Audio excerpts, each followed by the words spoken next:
रसिकाओ नमस्कार। आजचा आपला हा 114वा कार्यक्रम कचरेकट्ट्याचा एक आम्ही आगळा वेगळा प्रयोग इथे सादर करीत आहोत। प्रथमच आपण थोडी एक वेगळी संकल्पना आणली आहे।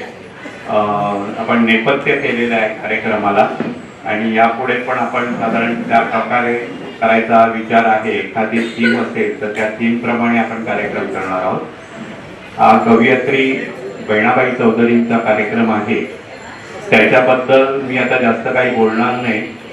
मी कार्यक्रमाची सूत्र मेघा जाधव यांच्याकडे देतोय आणि त्याच्यातनंच आपल्याला बहिणाबाईची गोष्ट उलगडली जाणार आहे। कार्यक्रमाला सुरुवात होते।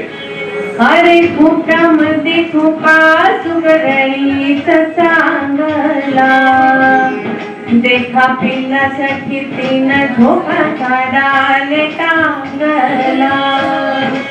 अरे कोपऱ्यामध्ये खूपा सुगरणीचा चांगला देखा पिल्लासाठी तीन झोका काढाले टांगला।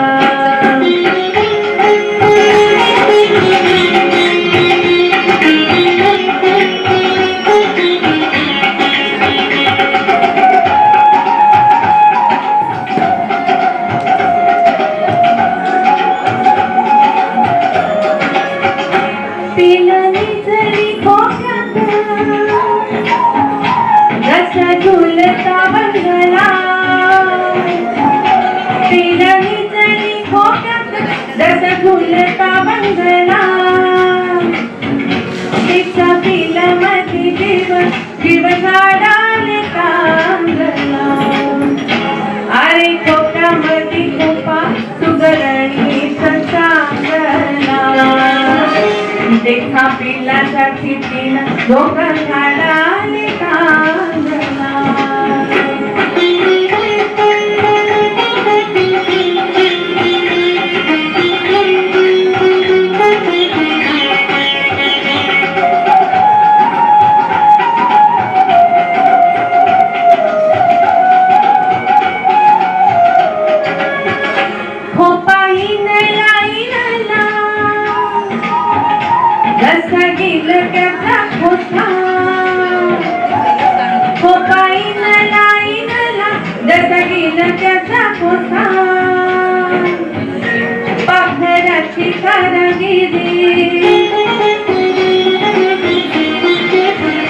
पाखराची कारागिरी जगते खारे माणसा। अरे खोप्यामध्ये खोपा सुगरणीचा चांगला देखा पिल्लासाठी तीन झोका झाडाले टांगला।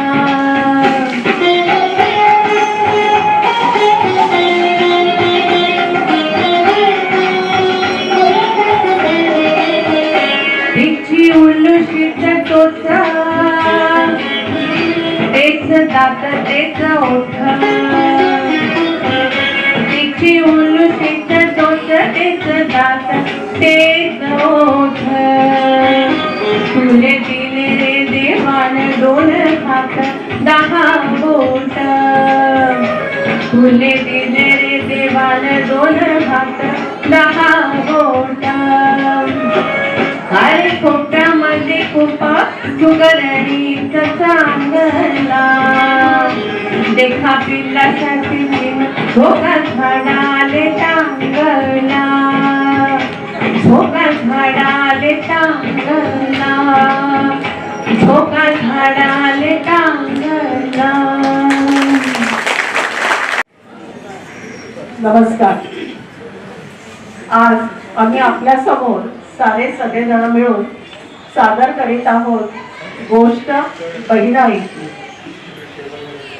मी त्यांच्याबद्दल थोडीफार माहिती सांगायचा प्रयत्न करते, पण त्या इतक्या ग्रेट होत्या की आम्ही त्यांच्या याच्यापर्यंत पोहोचू शकू की नाही माहीत नाही, पण हा आमचा एक छोटासा प्रयत्न आहे. आटपाट नगर होते, आटपाट नगर होते. जळगाव त्याचे गाव होते. या जळगावात असोदा गाव होते. गावात महाजन घराणे होते. त्या घराण्यात बहिणाईचा जन्म झाला. तारीख होती 11 ऑगस्ट 1880. आईचे नाव होते भीमाई, तर वडील गावचे पाटील उखाजी महाजन. महाजनांचा वाडा, त्या वाड्यातील एक छोटीशी खोली, आणि याच खोलीत 100 वर्षापूर्वी एक कविता जन्माला आली. त्या असामान्य प्रतिभेचं नाव होतं बहिणाई. त्यांची आई कविता करत असे, पण त्या काही उपलब्ध नाही आहेत आपल्यासाठी. तर ते संस्कार त्यांच्यावर झाले, आणि मग त्यांच्या आयुष्यात जसजसे अनुभव त्यांना येत गेले तसतशी त्यांची कविता फुलत गेली. आणि जी बोली भाषा त्या शिकल्या त्याच भाषेतून, म्हणजेच अहिरेणी भाषेतून त्यांची कविता उत्स्फूर्तपणे घडू लागली. परंतु दुर्दैव आपलं दुर्दैव असं की त्यातल्या बऱ्याचशा कविता त्यासाठी उपलब्ध नाहीत. पुढे वयाच्या 13व्या वर्षी त्यांचा विवाह नथुराम चौधरी यांच्याशी झाला. लग्नानंतर घरकाम आणि शेतीकाम यांनीच त्यांचे जीवन व्यापले होते. पण रात्री देवळात कीर्तन प्रवचनाला जाणे हाच काय तो दिवसभराच्या कष्टानंतरचे त्यांचे विसाव्याचे क्षण होते. त्यातूनही त्यांनी जे आत्मसात केले ते त्यांनी आपल्या काव्यात गुंफले. त्यांचे हेच वास्तवात वावरणारे मन कधी काव्य जगात जाईल हे कोणी सांगू शकत नव्हते. अनेक प्रकारच्या काव्यरचना त्यांनी केल्या. काव्यरचना हे त्यांच्या काव्याचं एक वैशिष्ट्य. आत्ताच आपल्या समोर सौ नंदा लोंढे यांनी सादर केलेली कविता कोप्यामध्ये कोपा सुगरणीचा चांगला ही त्यांची प्रासंगिक कविता. त्याचं असं झालं, एकदा त्यांच्या ओळखीचा एक जण खाटलं विणत होता, आणि परंतु बराच वेळ झाला तरी त्याला काही ते जमेना. तेव्हा बहिणाबाईंनी त्याला सुगरण पक्षाचं उदाहरण दिलं आणि त्याची कान उघडणी केली, आणि आपल्या काव्यात्मक प्रतिभेने मानवाला संदेश देत त्यांनी सांगितलं, अरे तुला 2 हात 10 बोटं आहेत, त्याचा वापर करून तुझ्यातील सृजनशीलता जागव. कोणत्याही गोष्टीत हार मानू नकोस, हतबल होऊ नकोस. हा सल्ला त्यांनी लोकांना दिलाच, पण स्वतःच्या आयुष्यात देखील आलेल्या कठीण प्रसंगांना एकटेपणाने तोंड देत आयुष्याची वीण त्यांनी घट्ट बसवली.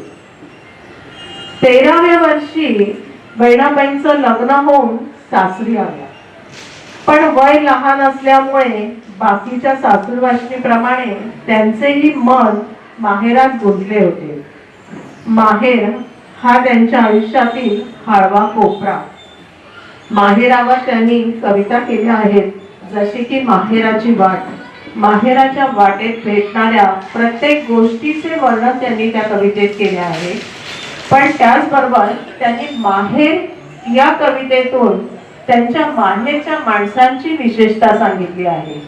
जसं की माझा बाप महाजन, आई भीमाई आंब्याची सावली, भाऊ घमा गाये घाम शेतात, तर भाऊ गणा भगत झाला होता त्यांचा, आणि घना म्हणजे त्यांचा धाकटा भाऊ शिकायला गेले धुळ्यात आणि आम्ही तिघी बहिणी बहिणाबाई या तिघी बहिणी होत्या आणि त्यांना आशिल्याच्या घरात दिलं होतं, म्हणजे व्यवस्थित खात्यापित्या घरात दिलं होतं.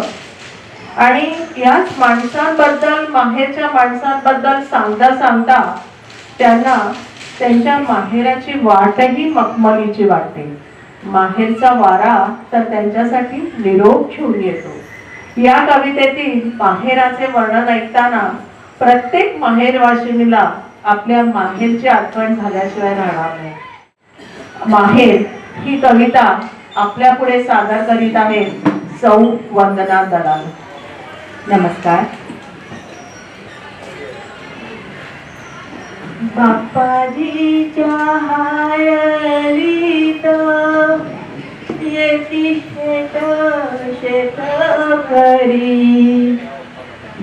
दारी खेटराची रास घरी भरली कचेरी, गावामध्ये दबदबा बाप महाराज माझा, त्याचा काटे तोल न्याव जसा गावा मंदिरागा, माय भीमाई माऊली जशी आंब्याची सावली, आम्हाईले केलं गार स्वतः उन्हात तावली, आम्ही बहिणी आयला सीता तुळसा बहिणा, दिल्या अशिलाचे घरी सगळे साई मोठी दाना, लागे पायाला चटके रस्ता तापिसनी लाल, माझ्या माहेराची वाट माले वाटे मखमल, माझ्या माहेराची वाट माले वाटे मखमल, माहेर लागे पायाला चटके रस्ता तापिसनी लाल, माझ्या माहेराची वाट माले वाटे मखमल, माहेरून ये निरोप सांगे कान मंदी वारा, माझ्या माहेराच्या खेपा लौकीन दिले विचारा, माझ्या माहेराच्या खेपा लौकीन दिले विचारा. लग्न करून सासरी आल्या, हळूहळू संसारात रमू लागल्या, पण संसाराचे चटकेही जाणवू लागले. परंतु त्यातही त्यांनी काव्य शोधले. सासरचं घर सख्या चुलत्यांनी भरलेलं होतं. अशा या सासरी प्रत्येक सासूरवासनीला काबाड कष्ट करावेच लागतात. त्याला नाव न ठेवता कडूगोड आठवणींना जपत आयुष्य पुढे जायचे. न कुडता रडता त्याला गळ्यातला हार मानावा, तर लोढणं नाही. अरे संसार संसार या कवितेत एक ना अनेक उदाहरणं देऊन संसाराचे मर्म अगदी सोप्या भाषेत आपल्याला सांगितले आहेत बहिणाबाईंनी. आता आपल्या पुढे सादर करीत आहेत सौ मीनाताई राणे. अरे संसार संसार.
संसार संसार जसा कवा तुल्यावर आधी हाताला चटके तवा मिळते भाकर.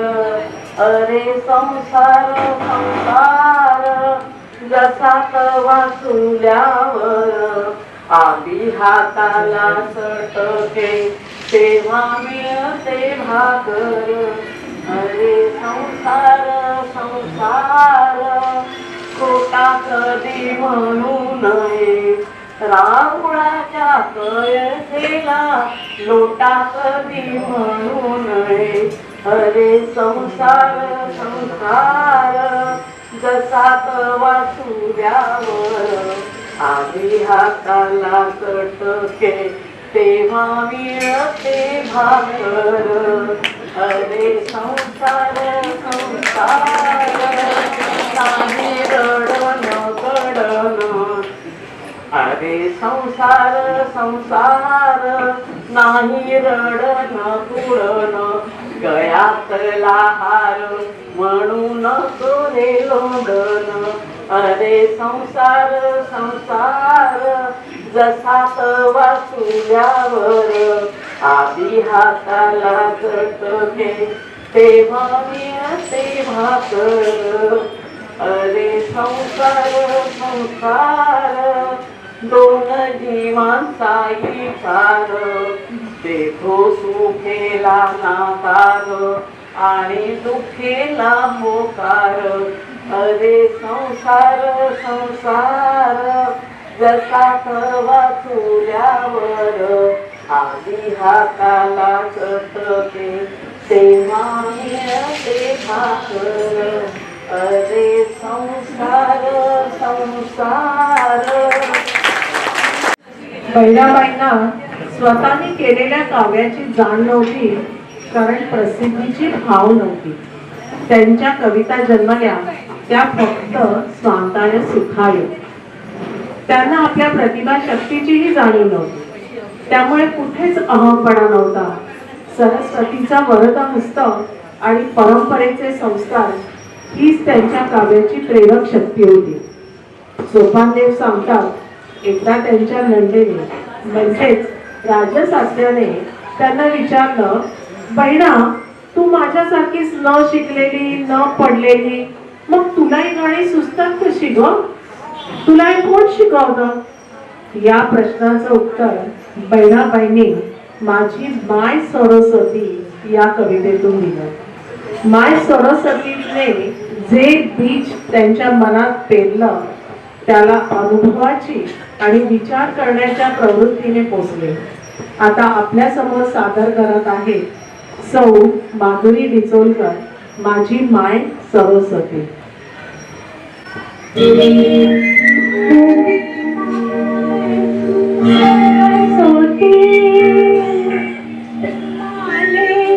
शिकवते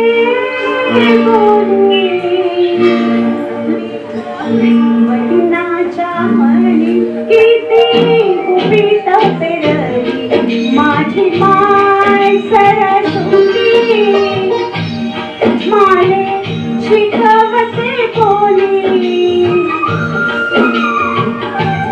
लेक बहिणाच्या मणी किती कुपित पेरली माझी माय सरस्वती.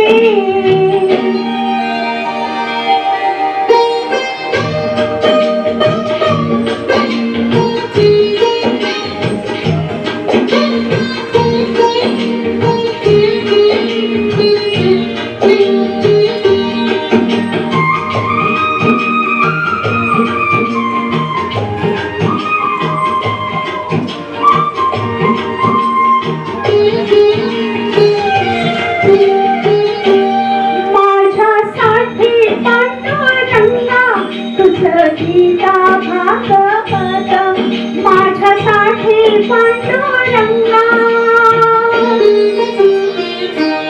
माझ्यासाठी पांडुरंगा तुझं गीता भागवत पावसात समावत माती मधी उगवत माझी मा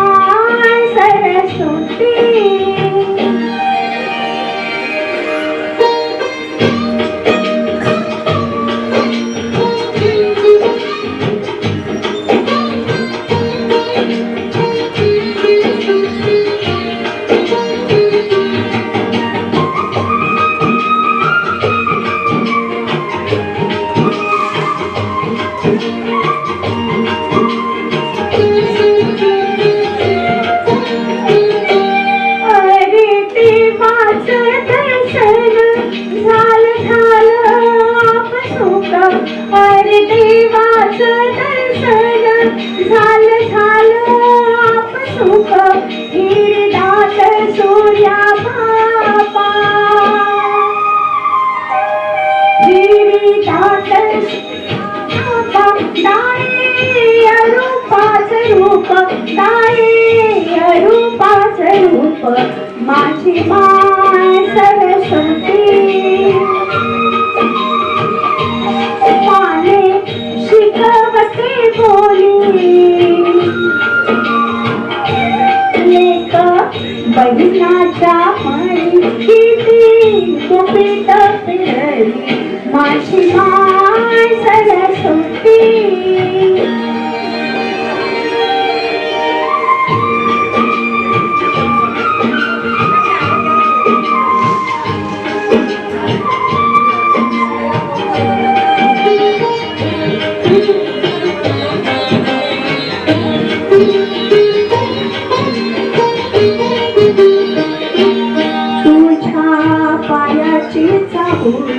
लागे पाना पाना माझी तुझ्या पायाची चाहूल तुझ्या पायाची चाहूल लागे पाना पाना माझी देवा तुझं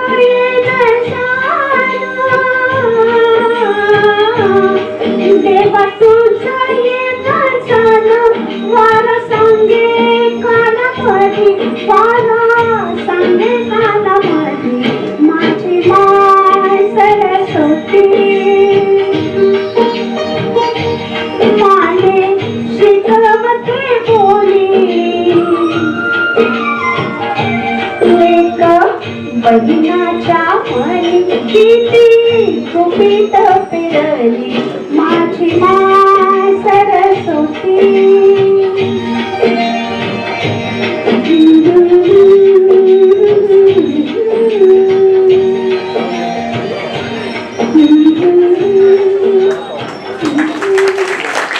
आपलं मन कुठे आहे हे अजून आपण सांगू शकत नाही, परंतु बहिणाबाईंना मात्र या मनाचा स्वैरपणा, लहरीपणा, पाखरासारखी चंचलता, चपळपणा, मनाची भावनात्मकता सुद्धा ग्रामीण रूपकातून मांडली आहे.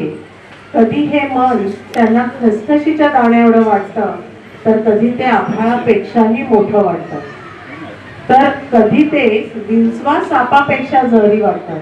कारण आपण म्हणतोच ना, मन चिंधी ते वैरी न चेती. अशा जटिल मनाची कविता सोप्या शब्दात आपल्या पुढे मांडली आहे बहिणाबाईंनी. कविता आहे मन वढाय वढाय. आपल्या समोर सादर करीत आहेत सौ अदिता चव्हाण. मन वढाय वढाय उभ्या पिकात ढोर मन वढाय वढाय उभ्या पिकात ढोर किती हाकला फिरी येत पिकावर मन मोकाट मोकाट चाले ठाई ठाई वाटा मन मोकाट मोकाट चाले ठाई ठाई वाटा जशा वाऱ्यानं चालल्या पाण्या वरल्या रे लाटा मन लहेरी लहेरी चाले हाती धरे कोण मन लहेरी लहेरी चाले हाती धरे कोण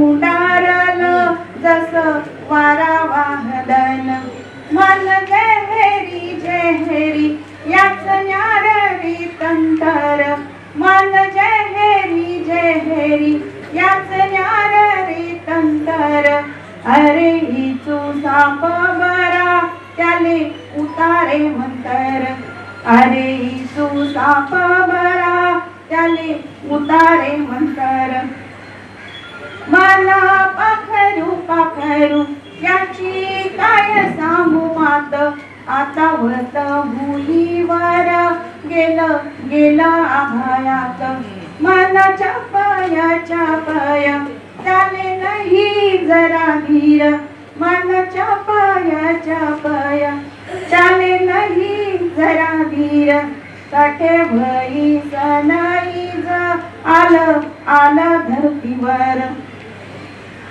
मन एवढ जसा कापसाचा दाना, मन केवढ आभायात भीमाईना.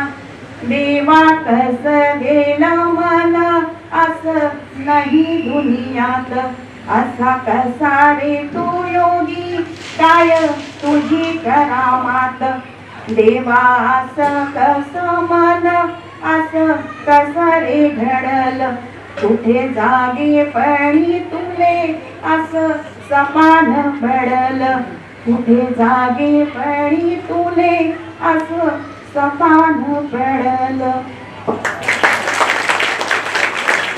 बहिणाबाईंनी आपल्या कवितेतून ग्रामीण जीवनाचा उलगडा केलाच, पण जास्त करून बायकांच्या जीवनाचा उलगडा त्यांनी केला. असं म्हणतात, बहिणाबाईंच्या मुलीला सासरी खूप जाच होता. स्वतःच्या नशिबाला त्यांनी कणखरपणे आव्हान दिलं, परंतु एका आईचं अंतःकरण ना शेवटी. त्यांना आपल्या मुलीचं दुःख मात्र सहन होत नव्हतं. त्यावेळेस त्यांना सुचलेली एक प्रासंगिक कविता म्हणजे सासूरवाशी. या कवितेत त्या आपल्या मुलीला समजावतात, अगं तू आता सासूरवाशी नाहीस. मध्यरात्री उठून दळणाला सुरुवात करून सूर्य उगवेपर्यंत सारे घरकाम आटपून तिला शेतावर जायला तयार राहायला सांगतात. परंतु ज्या वेळी तू खूप दुःखी होशील त्या वेळी वाद घालू नकोस, पण त्यातून विरंगुळा शोधण्यासाठी माहेराची आठवण काढ आणि आपले दुःख विसरण्याचा प्रयत्न कर. सर्वसामान्य संसारी स्त्रीला कितीतरी व्यथा उरात दडपून आपली वाटचाल करावी लागते.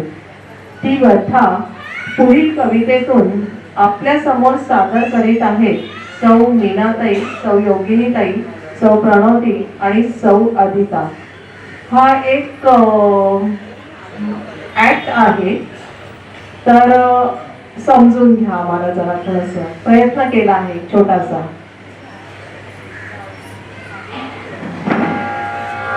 उठ सासूर भाषण बाई, उठ सासूर भाषण बाई.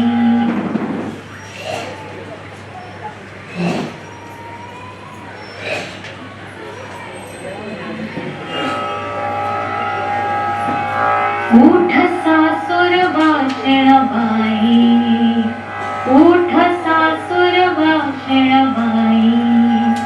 उठ मध्यम रातीला मांड दयन तू नीट, आन चालव बाई घरोट.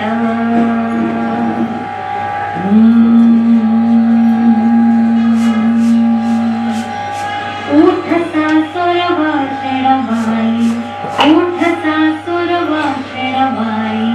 उठ राम पहारे डोईवर घे घडा, उठ बांग फुके कोंबडा.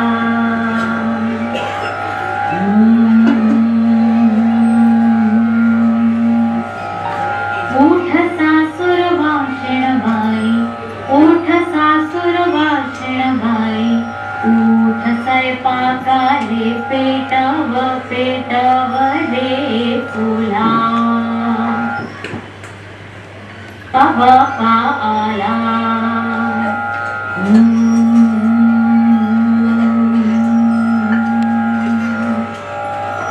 उठ सासूर भाषण बाई, उठ सासूर भाषण बाई. उठ जाण शेतीला कामाचा किती घोरा, तू गोठ्यामधला ढोरा.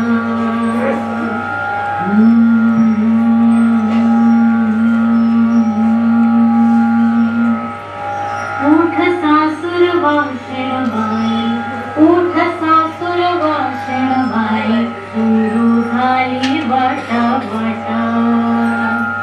कातवली हो सासू,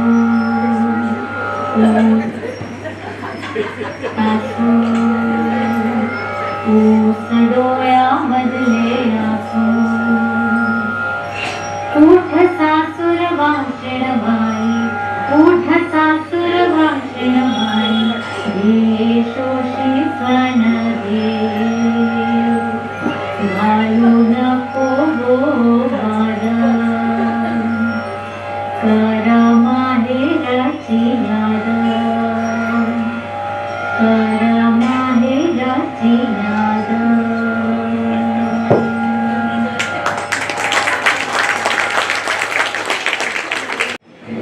आता आपल्या समोर जो मूक अभिनय झाला तर त्याचं गाणं गायलं होतं आमच्याच याच्यातली एक जण शरयू सावंतीने. सासरचा छळ सहन करता करता एखाद्या माहेरवाशीला आठवते ते म्हणजे तिचे माहेर, म्हणजेच दुखावलेल्या मनावर ती घातलेली एक कुंकरच, नाही का? पुढील कवितेत जेव्हा शेतातला योगी बहिणाबाईंच्या हळव्या मनाला डिवचतो त्यावेळेस बहिणाबाईंनी योग्याला दिलेलं उत्तर हे एक अनन्य साधारण होते. जरी सासूर वाशिनीच्या मनात सासर माहेर हे द्वंद्व असले तरी तिने सासरालाच आपले मानलेले असते. त्या योग्याला सांगतात, आज जरी मला सासरी कितीही त्रास सहन करावा लागला तरी चालेल, पण त्याचा उपयोग माझ्या मुलीलाच होणार आहे. कारण अरे हेच माझे सासर, तिचे मात्र माहेर होईल. एक भक्कम आधार तिच्या आयुष्यात राहील. हे उत्तर त्यांनी योगी आणि सासूरवाशी या कवितेतून दिले आहे. ते आपल्या समोर सादर करीत आहेत सौ योगिनीताई आणि श्री भागवत जोशी. बसले मी देवध्यानी काय मधी संकट, बसले मी देवध्यानी काय मधी संकट, बाई बंद कर तुझ्या तोंडातली वटवट, बाई बंद कर तुझ्या तोंडातली वटवट. माझं माहेर माहेर, माझं माहेर माहेर, सदा गाणं तुझ्या ओठी, माझं माहेर माहेर, सदा गाणं तुझ्या ओठी. मग माहेरून आली सासर आले कशासाठी? अरे लागले रे डोहाळे सांगे शेतातली माती, अरे लागले रे डोहाळे सांगे शेतातली माती. गाते माहेराचं गाणं लेक येईल रे पोटी, गाते माहेराचं गाणं लेक येईल रे पोटी. देरे देरे योग्या ध्यान, ऐक मी काय सांगते, देरे देरे योग्या ध्यान, ऐक मी काय सांगते. लेकीच्या माहेरासाठी माय सासरी नांदते, लेकीच्या माहेरासाठी माय सासरी नांदते. देव कुठे भरी सणी जो उरला, देव कुठे भरी सणी जो उरला. अरे पुरी सणी माझ्या माहेराचा समावला, अरे पुरी सणी माझ्या माहेराचा समावला. बहिणाबाईंनी फक्त निसर्ग शेत यांच्याच कविता नाही केल्या तर चित्रकात्मकही त्यांच्या काही कविता आहेत. त्यांचे तत्वज्ञान केवळ त्यांच्या कवितेपुरते मर्यादित नव्हते. मानवतावाद, समतावाद ही त्यांच्या स्वभावातलेच गुण. त्यांच्या चौधरी वाड्यात येणारे वासुदेव असो, किन्नरीवाले असो किंवा बहुरूपी असो, त्यांना भिकारी म्हटलेलं त्यांना अजिबात आवडत नसे. त्यांच्या दृष्टीने ते गुणी कलावंतच. त्यांच्या गुणाची कदर केली जावी असेच त्यांना वाटे. रायरंग म्हणजे बहुरूप्या. या रायरंगाच्या रेखाटलेल्या काव्यचित्रात आपल्याला आदरयुक्त विनोद दिसून येतो. ही रायरंग कविता त्यांची आपल्या समोर सादर करीत आहेत सौ मीनाताई राणे. आला आला राय रंग, करी लोकांचं रंजन, हसवता हसवता घालो डोळ्यात अंजन आला आला राय रंग करे लोकांचं रंजन हसवता हसवता घाले डोळ्यात अंजन राय रंग रे नाटक्या तुझ्या पोटाचं घराण राय रंग रे नाटक्या तुझ्या पोटाचं घराण नको म्हणू रे घराण घडे देवाचं पुराण नको म्हणू रे घराण घडे देवाचं पुराण आला आला राय रंग करे लोकांचं रंजन कोणी म्हणे आलं दारी राय रंगाचं रे सोंग कोणी म्हणे आलं दारी राय रंगाचं रे सोंग त्याच्या सोंगामध्ये मागे दिसते पांडुरंग अरे त्याच्या सोंगामध्ये मागे दिसते पांडुरंग आला आला राय रंग करे लोकांचं रंजन तो राय रंग आला दारी त्याचं पेडा करीन आला राय रंग दारी त्याचं पेडा करीन अरे थकले मागले त्यांचा घालली तुशीन अरे थकले मागले त्यांचा घालली तुशीन आला आला राय रंग करे लोकांचं रंजन हसवता हसवत झाले डोळ्यात अंजन आला आला राय रंग नका म्हणू रे भिकारी नका म्हणू रे भिकारी जरी तुम्ही नानावटी जरी तुम्ही नानावटी अरे गाला हात पिठात मला भिकरा नका म्हणू भिकारी नका म्हणू भिकारी तुम्ही जरी नानावटी तुम्ही जरी नाना करा गुणाची कदर करा गुणाची कदर हात घाला कणवटी हात घाला कणवटी आला आला राय रंग करे सर्वांचं रंजन हसवता हसवत झाले डोळ्यात अंजन आला आला राय रंग कथात्मकता हाही बहिणाबाईंच्या काव्याचा एक गुण. खोकली माय या कवितेतून त्यांनी आपल्या गावात आलेली खोकली माय तिची गोष्ट सांगितली आहे. ती माय गावात येते आणि गावाच्या कैवाऱ्याला भेटते आणि म्हणते मला काही धर्म वाढ. मग या गावाची इडापिडा जाईल असं ती त्याला म्हणते. तेव्हा तो कैवारी तिला म्हणतो ठीक आहे, दिला तुला या गावचा खोकला दानत. त्यावर ती खोकली माय काय उत्तर देते ते आपण पाहूया. खोकली माय या कवितेतून सादर करीत आहेत सौ सुषमाताई गडणे.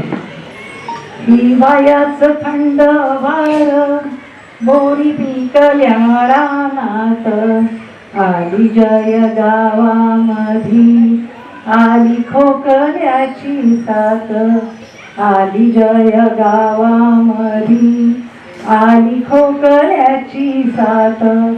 अरे घेतले औषध नाही राहे कोठे बाकी अरे घेतले औषध नाही राहे कोठे बाकी तरी जाये ना खोकला सर्वे वैद्य गेले थकी सर्वे वैद्य गेले थकी आता जाव कुठे तरी करी मनात विचार कोणी गावाचा कैवारी तसा आला रे खोकला मने आनंदाच्या सारी गावाच्या शिवावर कोणी म्हातारी भेटली तशी म्हातारी बोलली काही धर्म वाढ बापा तशी म्हातारी बोलली काही धर्म वाढ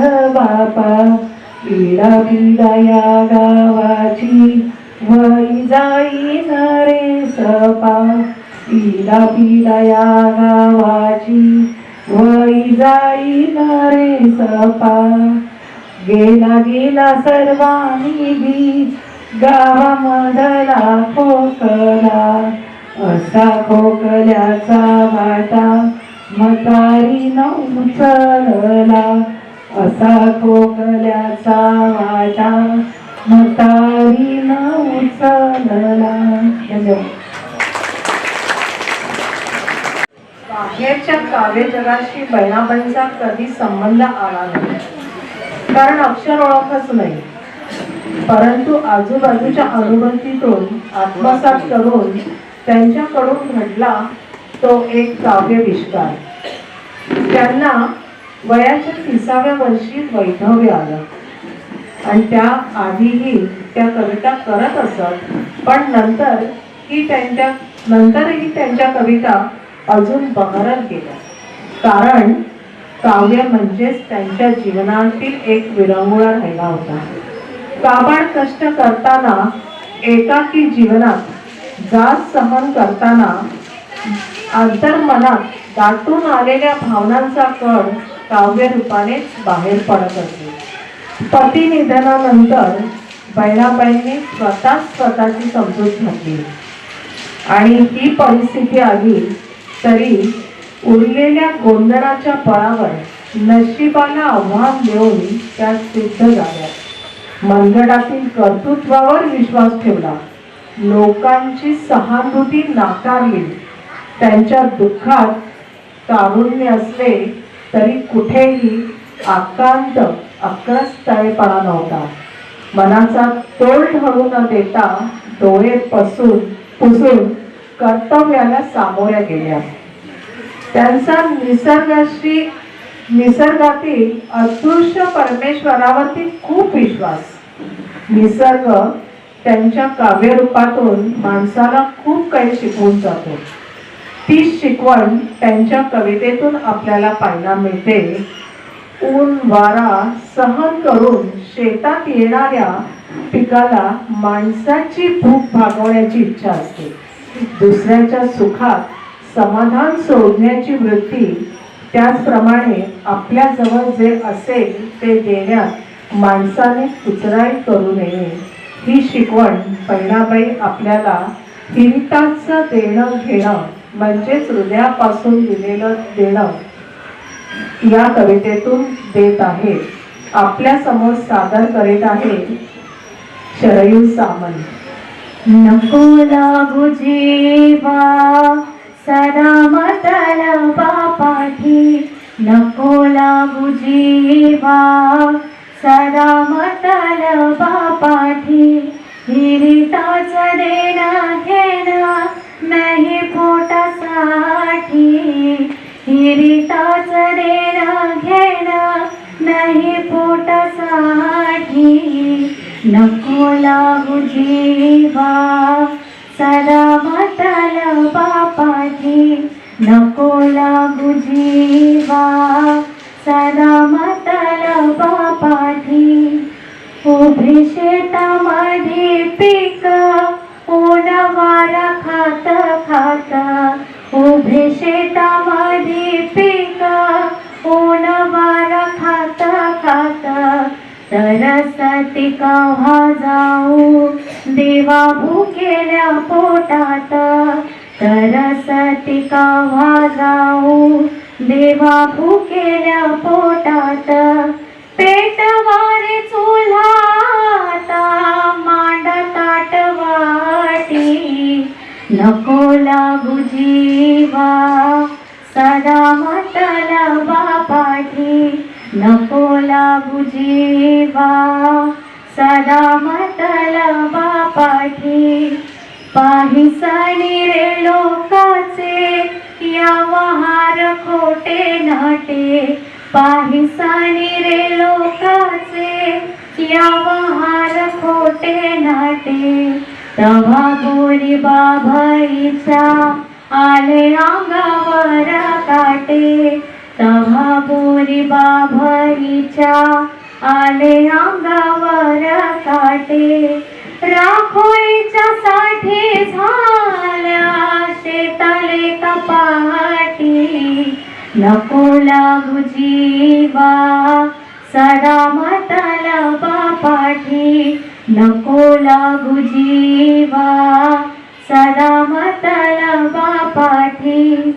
किती भरला कानगा भरल्यानं होतो रीता. किती भरला कानगा भरल्यानं होतो रीता. रीताच देणं घेणं नाही डाडोरा करता. रीताच देणं घेणं नाही डाडोरा करता. गेली देहिनी घेसानी नाव रेशवटी. नको लागू जीवार सदा मतलबा पाठी. नको लागू जीवार सदा मतलबा पाठी. धन्यवाद. अहिरणी भाषेची खासियत आहे. कुठलाही परीकपणाचा स्पर्श नाही. म्हणजे शेतीची साधनं या कवितेतही बहिणाबाई वेगवेगळ्या शेतीची साधनं आपल्याला शेती करण्यासाठी तयार ठेवायला सांगतात. शेतीची मशागतही करायला सांगतात.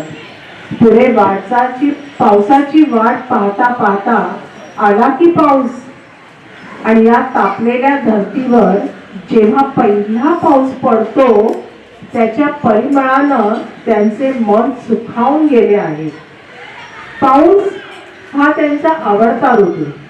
त्या सोपान देवांना विचारतात, तुला सनई चौघडा ऐकू येतो का? ज्यावेळेस पाऊस येतो त्यावेळेस त्यांना काय ऐकू येतं तर सनई चौघडा ऐकू येतो. मला ते ऐकू येतो. पाण्याचा मातीशी लगीन लागलंय म्हणून ही बहिरा करवली गाणी गाते.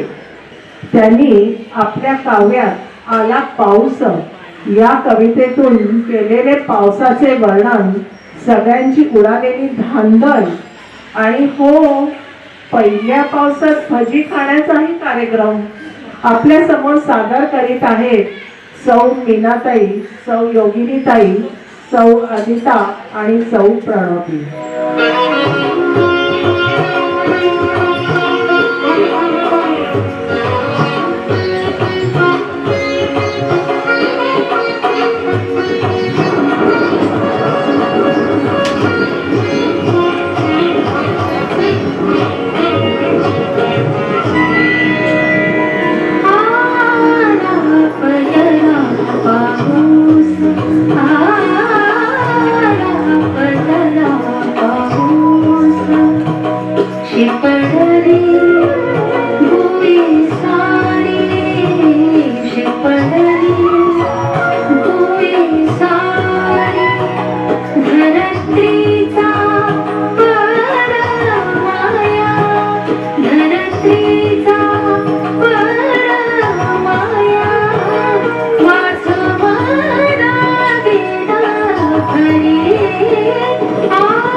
आला पाऊस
हाऊस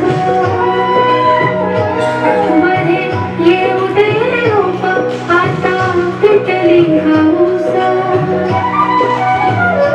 देवा पाऊस पाऊस तुझ्या डोळ्यातले आस दैवा तुझा रे हारास जीवा तुझी रे आस पडला पाऊस पडला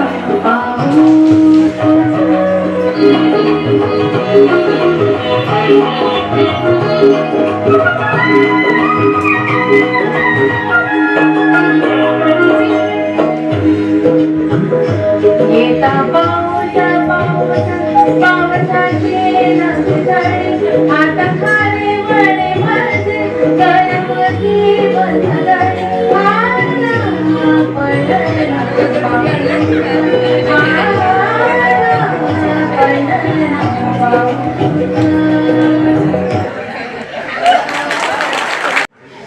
बहिणाबाई शेतकरी कुटुंबात वाढल्या. पुढे त्यांच्या आयुष्यात आलेल्या संकटांना त्यांनी कर्मभक्तीने निभावून नेले. त्यांचे भावबंध निसर्गाशी एकरूप झाले. निसर्गातील एक एक गोष्ट पाहताना त्यांना देवच आठवतो आणि म्हणूनच शेतीची साधने त्यांना मायेच्या माणुसकी इतकी जिव्हाळ्याची वाटतात. शेतीची कामे आता लवकर सुरू होतील. पाऊस तर चालू झालाच आहे. त्यासाठी लागणारे औत असो, तिफण असो, वखर असो, पांबर असो, त्या तयार ठेवण्यास सांगतात. ही सगळी साधनं म्हणजे सुखाचा आगर त्यांच्यासाठी. पेरणी पेरणी ही कविता आपल्या समोर सादर करत आहेत श्री भागवत जोशी. मृग नक्षत्र लागले पेरते व्हा हा पावसाने पावसाचा निरोपही दिला. हा निरोप घेऊन बहिणाबाई म्हणतात, काढ पांबरी मोगडा. म्हणजे हे जे इम्प्लिमेंट्स आहेत, म्हणजे शेतीची जी साधनं आहेत, तर ती पूर्वी बिया पेरण्यासाठी वगैरे वापरली जायची. पेरणीसाठी भरून ठेवलेले पोतेही बाहेर काढायला ते सांगतात. ही पेरणी अवघ्या जगासाठी आहे, गुराढोरांसाठी आहे आणि कोटी कोटी पोटांसाठीही आहे. ऐकूया पेरणी पेरणी. पेरणी पेरणी आले पावसाचे वारे, पेरणी पेरणी आले पावसाचे वारे, बोलला पोपया पेरते वारे पेरते वारे. पेरणी पेरणी काळा पांभरी मोगडा, पेरणी पेरणी काळा पांभरी मोगडा, झडी न तो झडो कवा बरसाती चौगडा. पेरणी पेरणी पेरणी पेरणी आला धरतीचा वास, पेरणी पेरणी आला धरतीचा वास, वाडे पेरणीची शेतकऱ्या तुझी ही आस. पेरणी पेरणी पेरणी पेरणी आता मिरुग विसरे, पेरणी पेरणी आता मिरुग विसरे, बोलेना पोपया पेरते वारे पेरते वारे. पेरणी पेरणी पेरणी पेरणी भीज भीज धरती माते, पेरणी पेरणी भीज भीज धरती माते, बिय बियाण्याचे भरून ठेवले हे पोते. पेरणी पेरणी पेरणी पेरणी अवघ्या जगाच्या कारणी, पेरणी पेरणी अवघ्या जगाच्या कारणी, ढोराची चारणी पोटी पोटाची भरणी. पेरणी पेरणी पेरणी पेरणी. धन्यवाद. बहिणाबाईंना जरी आपण अशिक्षित मानलं, कारण त्यांना शाळेचा स्पर्श झाला नाही म्हणून, पण त्यांनी आयुष्य खूप बारकाईने अनुभवलं. जणू जीवनाचा ग्रंथच त्यांनी वाचला आणि म्हणूनच आलेल्या पावसामुळे निसर्गात झालेला बदल त्यांनी बारकाईने टिपला आहे. देव अजब गारुडी या कवितेतून त्यांनी धरित्रीच्या कुशीत मातीची शाल पांघरून जे बियाणे झोपले होते ते आता तरारून वर आले आहे. जसे की धरतीच्या अंगावरती शहाराचे कोंबातून पानं वर आली आहेत आणि देवाला हात जोडून उभे आहेत. वाऱ्यावर डोलताना त्यांना पानांची हालचाल वाटतं की रोप कृतकृत्य झाली आहेत आणि टाळ्या वाजवीत देवाजीचं भजन गात आहेत. हे देव अजब गारुडी ही कविता आपल्या समोर सादर करीत आहेत सौ नंदा लोंढे आणि सौ अदिता चव्हाण. हळदीच्या कुशीमध्ये बिया बियाणी जळली, बरे पसरली माटी जशी शाल पांघरली. बीज टरारे भुईत सर्गे कोंबाले भरे, गाई हाराला शेत जस अंगावरती शहारे, अंगावरती शहारे. ऊन वाऱ्याशी खेळता एका एका कोंबातून परगाटारी दोन पान जसे हात जोडी सण, परगाटारी दोन पान जसे हात जोडी सण.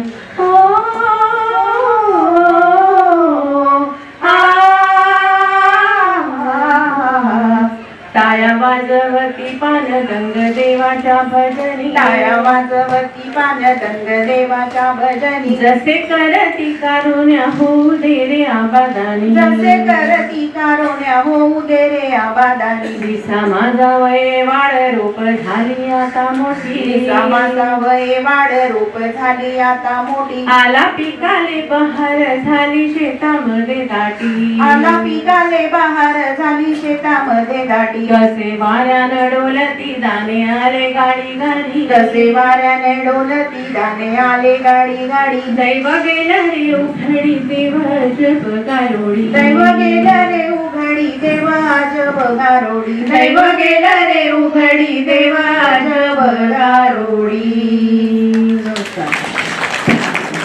पेरणी झाली, पिकं तरारून वर आली. पीक तयार झाले म्हणजे ओघाने कापणी आली. पण ही कापणी करताना शेतकऱ्यांच्या मनात थोडी भीती असते. किती पिकं निघतात आणि किती नाही. पण हिंमत धरून वेळेत पाजवून म्हणजेच धार काढून ठेवायला बहिणाबाई आपल्याला सांगतात आणि त्यातच आपल्या वेळाला सांगतात कापा कापा बाबा लवकर, कारण अजून पुढे बरीच कामं आहेत. कारण कापणी करून आलेले देवानं दिलेलं माप आमच्या जीवनाची भरणी आहे. कापणी ही कविता आपल्या समोर सादर करत आहेत श्री शरद पोखरकर. अरे ओ धोंडीबा, अरे ओ कोंडीबा, ए अनंता, अरे मार्गेसर सरला आता. चला चला चला. आणि मग आता लागे मार्गेसर आली कापणी कापणी. आज करे खाली वरे डाव्या डोळ्याची पापणी. पडे जमिनीला तडे आली कापणी कापणी. तशी माझ्या डोळ्या पुढे उभी धान्याची मापणी. शेत पिवये धमक आली कापणी कापणी. आता थरारे हिम्मत ये ठेवा पाजवूनी. पिक पिवये पिवये आली कापणी कापणी. हातामध्ये धरा ये खाली ठेवा रे गोपनी. काप काप माझाई आली कापणी कापणी. धाप लागली पिकाची आली डोळ्याला झापणी. आली पुढे रगडणी आता कापणी कापणी. खये करा रे तयार हाती खिसला चोपणी माझी कापणी कापणी देवा तुझी रे मापणी माझ्या देवाची करणी माझ्या जीवाची भरणी. धन्यवाद. कापणी झाली की पिकाचा साठा म्हणजेच शेत शिवाऱ्याचं धन खयामध्ये आलं. खय सुद्धा तयार झालं. मेढं उभारून आता पाठ बैलांची चालली आहे. या कवितेत आपल्याला बहिणाबाई आपल्या मनातील काळजी बैलांशी बोलताना दिसतात. आपल्या पुढे आता सादर करीत आहेत कविता रखडणी श्री अनंत चव्हाण. केला पिकाचा रे साठा जपिसण सर्व्या आधी शेता शिवाऱ्याचं धड आता आलं खयामधी. शेता शिवाऱ्याचं धड आता आलं खयामधी. खय झालं रे तयार समधी भुई सारवली. खय झालं रे तयार समधी भुई सारवली. मधी उभारलं मेंढ पाठ बैलाची चालली. आता चाल चाल बैला आता चाल वीर वीरा. होऊ दे रे कणसाचा तुझ्या खोरा खाले चुरा. होऊ दे रे कणसाचा तुझ्या खोरा खाले चुरा. पाय उचल रे बैला कर बापा आता गाई. पाय उचल रे बैला कर बापा आता गाई. चालू दे रे रगडण तुझ्या पायाची पुण्याई. चालू दे रे रगडण तुझ्या पायाची पुण्याई. आता चाल चाल बैला पुढे आली उपनानी. आता चाल चाल बैला पुढे आली उपनानी. वारा चालला रे वाया कसा ठेवू मी धरुणी. वारा चालला रे वाया कसा ठेवू मी धरुणी. पेरणी झाली, कापणी झाली, रगडणी पण झाली. आता उपनयनी आहे. या कवितेत बहिणाबाई वाऱ्याला म्हणजेच मारुतीच्या बापाला सांगतात, गुंगारा देऊ नकोस, लवकर माझ्या खयामध्ये ये देवा आणि माझी उपनयनी त्याच्यासाठी तुझ्या पायी माझी इलवणी आहे. उपनयनी ही कविता आपल्या समोर सादर करीत आहेत श्री शरद पोखरकर. उपनयनी. उपनयनी उपनयनी आता घ्या रे पाठ हाती. उपनयनी उपनयनी आता घ्या रे पाठ हाती. राहता उपन्याले उभे दिवारी वरती. राहता उपन्याले उभे दिवारी वरती. चल ये रे वाऱ्या ये रे मारुतीच्या बाप्पा. चल ये रे वाऱ्या ये रे मारुतीच्या बाप्पा. नको देऊ रे गुंगारा पुऱ्या झाल्या तुझ्या थापा. नको देऊ रे गुंगारा पुऱ्या झाल्या तुझ्या थापा. नाही अजून चाहूल नको पाडू रे घोरात. नाही अजून चाहूल नको पाडू रे घोरात. आज निघाली कोणाची वाऱ्यावरती वरात. आज निघाली कोणाची वाऱ्यावरती वरात. भिन भिन आला वारा कोण कोणाशी बोलली. भिन भिन आला वारा कोण कोणाशी बोलली. मन माझ हरकल पान झाडाची हलली. मन माझ हरकल पान झाडाची हलली. वारा आला रे झन्नाट्या झाड झुड पडुलली. वारा आला रे झन्नाट्या झाड झुड पडवली झडा मदनाच्या पाट्या खाली पोखरी चालती झडा मदनाच्या पाट्या खाली पोखरी चालली देव माझी उपनली तुझ्या पायी नवली देवा माझी उपनली तुझ्या पायी नवली देवा तुझी सोपवली माझ्या जीवाची कारोनी देवा तुझी सोपवली माझ्या जीवाची कारोनी उपननी उपननी आता घ्या रे पाट्या हाती उपननी उपननी आता घ्या रे पाट्या हाती.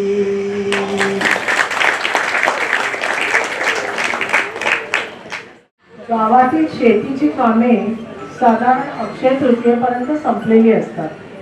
त्यानंतर पाऊस येईपर्यंत शेतकऱ्यांना थोडा आराम असतो आणि म्हणूनच आखाजी म्हणजेच अक्षय तृतीया हा सण त्यांच्यासाठी खूप मोठा असतो आणि विशेष करून माहेर वाशिनींनाही थोडा आराम असतो. मग त्याही माहेराला जायला मिळतं आणि मग काय माहेर वाशिनी एकत्र आल्यावर धांगड धिंगा चिम्मा फुगडी झालंच पाहिजे. आपल्या समोर सादर करीत आहेत आखाजी सौ मीनाताई, सौ योगिनीताई, सौ प्रणवती आणि सौ अदिता.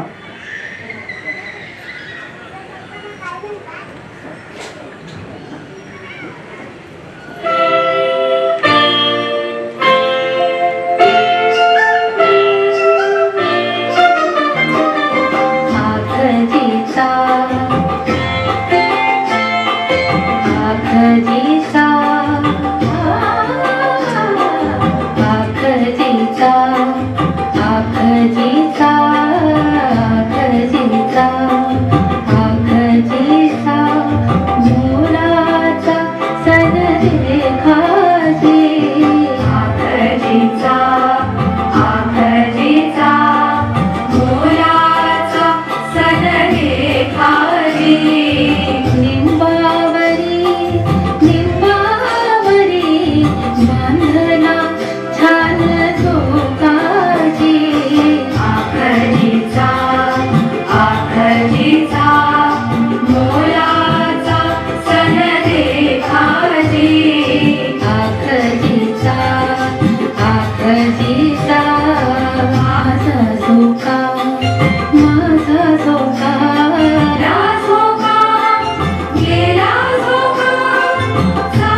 झालेल्या सध्यानं आपल्या जावेबद्दल, सासूबद्दल, नंदेबद्दल काय काय सांगतात ते ऐकूया. यातूनही आपल्याला बहिणाबाईंनी सगळ्याचे चित्र कसे रेखाटले आहे ते पाहूया. नमस्कार. खटाल्याच्या घरामध्ये देखा माझी सगळी सासू. खटाल्याच्या घरामध्ये देखा माझी सगळी सासू. सदा सदा पोटामध्ये माया तसे डोळ्यामध्ये असू. सदा पोटामध्ये माया तसे डोळ्यामध्ये असू. तिच्या अंगामध्ये देव, तिच्या अंगामध्ये देव, सभावन देव गाय, सभावन देव गाय. माले सासरी मिळाली, माले सासरी मिळाली जशी जन्मदाती माय. मले सासरी मिळाली जशी जन्मदाती माय. आता मी नंदेबद्दल बोलणार आहे. माझी नणंद कासाई, माझी नणंद कासाई, हिचा लोभ सर्व्यावरी, हिचा लोभ सर्व्यावरी. रूप देवाने घडल जशी इंद्राची परी, रूप देवाने घडल जशी इंद्राची परी. हिच सरील नाजूक, हिच सरील नाजूक, चंबेलीच्या फुलावरी. देवी समृताच्या घरी शोभे राजाची राणी, देवी समृताच्या घरी शोभे राजाची राणी.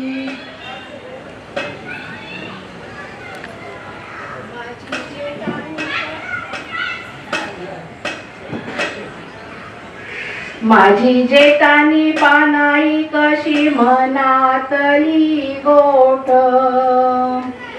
हिरीतात शिरी हरी तोंडामधी हरी पाठ. माझी जेठानी पानाई कशी मनातली गोट, हिरीतात शिरी हरी तोंडामधी हरी पाठ. बोले तोंड भरी सनी तस हात भरी देन, बोले तोंड भरी सनी तस हात भरी देन. काम अंग मोडी सनी स्वयंपाकात सुगडीन, काम अंग मोडी सनी स्वयंपाकात सुगडीन. माझी सासू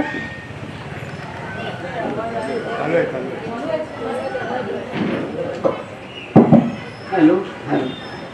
माझी सासू भिवराई कस गमतीच बोलन, माझी सासू भिवराई कस गमतीच बोलन.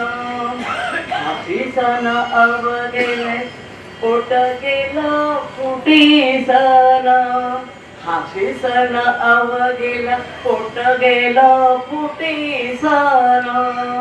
नाव ठेले अव गेले करी सर्वांची नक्कल, नाव ठेवे सर्वांना करे सर्वांची नक्कल. हसवता हसवता शिकवते रे अक्कल, हसवता हसवता शिकवते रे अक्कल. माझी सासू भिवराई.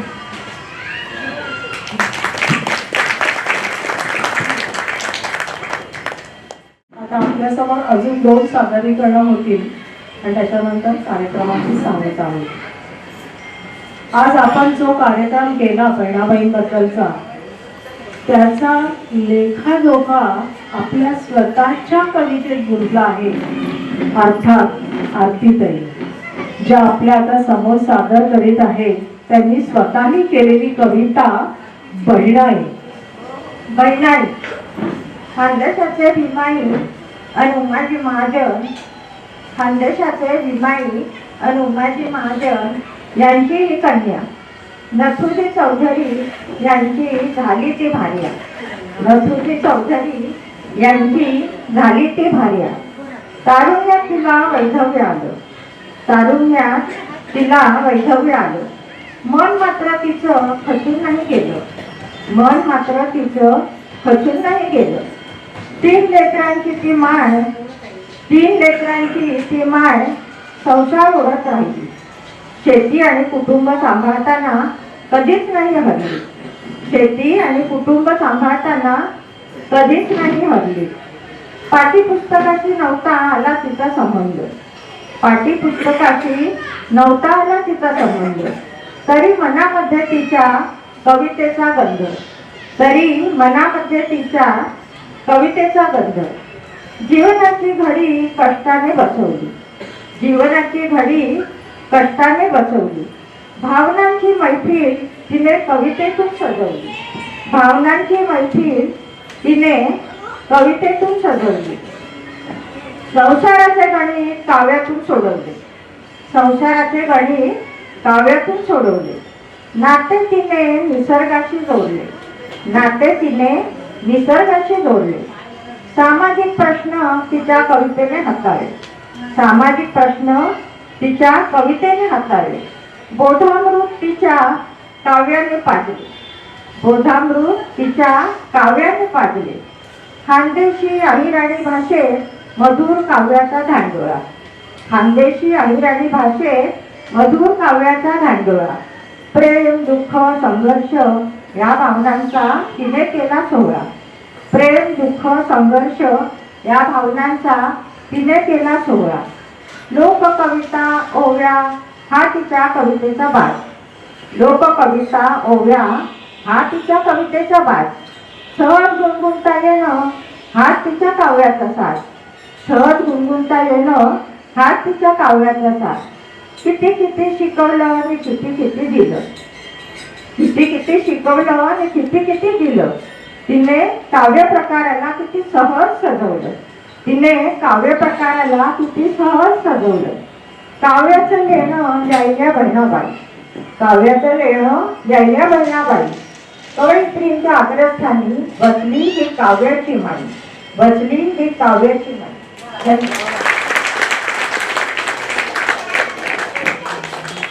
शेवटचं सादरीकरण आहे. बैराईला म्हणजे सोपान देवानी आपल्या आईला लिहिलेलं पत्र आपल्या समोर सादर करीत आहेत श्री नितीन जाधव.